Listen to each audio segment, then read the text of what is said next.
I'm Darin Gibby, author of Why Has America Stopped Inventing? And today I'm here at the United States Patent and Trademark Office in Alexandria, Virginia. Most people don't know the history of the Patent Office, and I thought I would come here and just explain a little bit about what has happened over the last 200 years with the Patent Office. Originally, there was no patent office. The government was set up in New York City, and we know that the first few patents were signed by George Washington somewhere in New York City, but we don't know where. When the government was finally moved to Philadelphia while they were building the nation's capital, the patent office moved to a building on Market and 7th Street. And at that time, Thomas Jefferson was the commissioner of the patent office.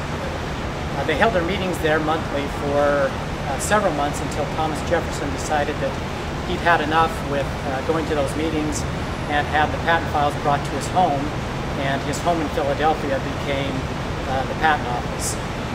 The patent office remained in Philadelphia until the federal city, which we now know as Washington, D.C., was completed around 1800.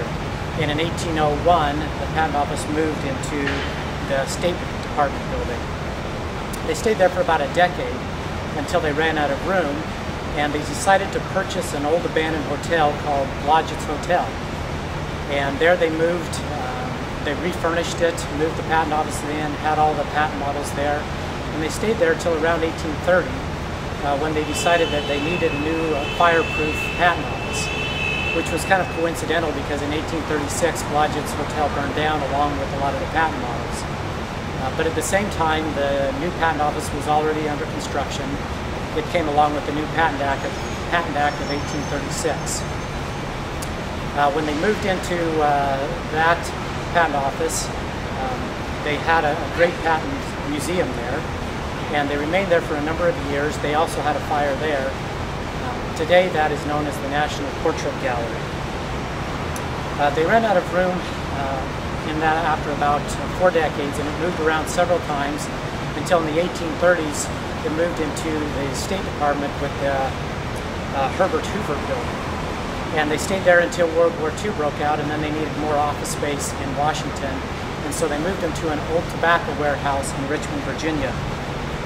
They stayed there until in the 1960s. They ran out of space there and moved to Crystal City, which is where I first experienced the patent office.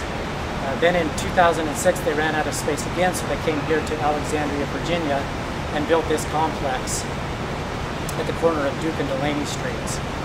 So now where's the future of the patent office? We already know that they're out of space here. They're looking for more space. A lot of the examiners work out of their own homes.